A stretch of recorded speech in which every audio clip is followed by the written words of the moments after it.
bills, these two American Jobs and American Families bill. But while they can maybe agree on a little less than $1 trillion in spending on that, we heard talk of that. What they won't agree with is how to pay for it and also what should be in it. And of course, Republicans are nervous if they agree to the first bill, then the Democrats are going to use reconciliation for the second. And by the same token, Democrats have to be very concerned that if they support the first bill, there may not be a second bill, particularly with these strong jobs and economic numbers we're seeing. So while they are floating this, I think it's still pretty much of a long shot. I think we will likely see something, a big bill on reconciliation that can bring along the Manchins and those people, because trying to get something bipartisan in this two-tier process is so fraught at this point. They even at the meeting of moderates who can agree, bipartisan moderate senators yesterday, they left without agreeing on even if they're going to go forward and talking about this. Yeah, if they're going to get Joe Manchin, I'm not sure they're going to be able to raise the corporate taxes the way they wanted to. Thank you so much. It's always great to have you with us. Not over 25. That's right. Thanks so much to Bloomberg contributor Jeannie Sean Zaino. Coming up, Balance of Power continues on Bloomberg Radio. In our second hour, we'll talk infrastructure with Richard Trumka of the AFL-CIO and with former HP CEO Carly Fiorina. This is Balance of Power on Bloomberg Television and on Bloomberg Radio.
in London. In for Emily Chang, this is Bloomberg Technology. Coming up in the next hour, bold words from Bezos in his last shareholder letter as CEO when he looks to his legacy and has some recommendations for how to treat the hundreds of thousands of company employees.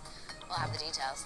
Plus, a digital health certificate, or in other words, a vaccination passport. Some travel industries and sport venues, they want to require it, but others, including states like Texas and Florida, have banned it. We'll talk privacy and equity issues, as well as the technology, with a key player in the app space. And crypto validation. One day after Coinbase's big debut, we'll hear from a member of the newly formed Crypto Council of Innovation, Paradigm COO Gus Colvella, on what he thinks about cryptocurrency going forward, including thorny legal and policy questions. Those stories in a moment, but first, US stocks jumped record highs once again amid signs of an accelerating economic recovery. Bloomberg's Kriti Gupta and Ed Ludlow, they're looking through all the data. Kriti, take it away.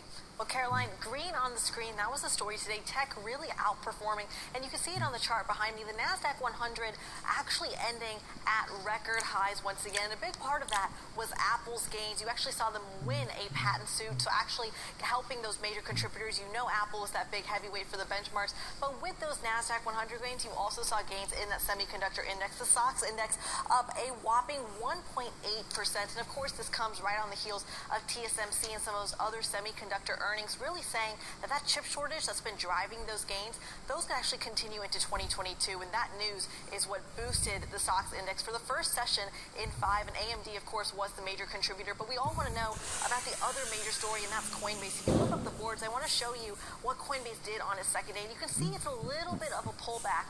A lot of this is pretty traditional, though. In a direct listing, which is what Coinbase was, not an IPO, it's pretty traditional to see kind of a little bit of a pullback in that second day, not necessarily indicative of its longer term performance. It's kind of a judgment that we usually use for IPOs or other types of new listings. Direct listings, not so much. That's something we can kind of bypass today, but crypto is still extremely important. So I want to show you that crypto actually did fairly well. You saw Bitcoin actually up, crossing 63,000. Ethereum, however, pulling back on the day. And of course, those crypto stocks that traditionally rally with Bitcoin, taking a step back. And some of that might just be that defensive trade you saw in the market. It could also simply be that Coinbase is taking a little bit of their thunder, Caroline. We want to thank you, all things Kriti. But Ed, you take us away now. Yeah, I wanted to dig into that Apple call because the stock is at its highest in around 2 months. This comes from a note from UBS with my favorite word. This is my word of the year so far, stickiness. They're saying that around 80% of iPhone users have upgraded from an older model, but there's more room, right? So many of us have obsolete older models of the iPhone. We now have the 5G generation. They expect that to continue and see good services penetration too. So some upside for the stock, and that, because of its size, really being a points driver on the NASDAQ 100 on Thursday. Also Amazon. I know you're going to talk a lot about Amazon in the show, but Jeff Bezos out with his last annual shareholder letter as CEO and really talking about workers. It's been such a big story for the company about the way workers are treated, the unionization effort. Interesting to see the stock higher. And finally, Microsoft trading at a 52-week high, up 1.5%.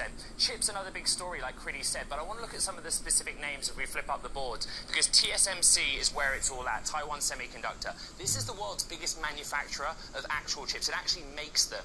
And even though it's traded in Taiwan, we also have the US ADRs down 2%, a pretty significant drop. Actually, only one of 2 stocks down on the SOX on Thursday. And what they're saying is that they expect this shortage of semiconductors to continue maybe into 2022, although they also upgraded their sales forecast and their spending plan. So kind of a mixed message for investors and digesting that. Elsewhere, lots of strength in the sector. Nvidia upgraded at Raymond James, up 5% on the back of that call. And what was so interesting is that Raymond James at the same time downgraded Intel. And of course, what's happened in the last few days, Nvidia has muscled into the CPU space, central processing unit space, that Intel has dominated for ages. We love tension in the story. You can see the SOX higher, up 1.8%. Flip up the boards for a final time because I just want to get some context in my final 10 seconds. Semiconductor index up reasonably year to date so far, but you can see that Taiwan Semiconductor has really lagged that broader index of semiconductors. And what's the biggest laggard in the index, Caroline? Qualcomm.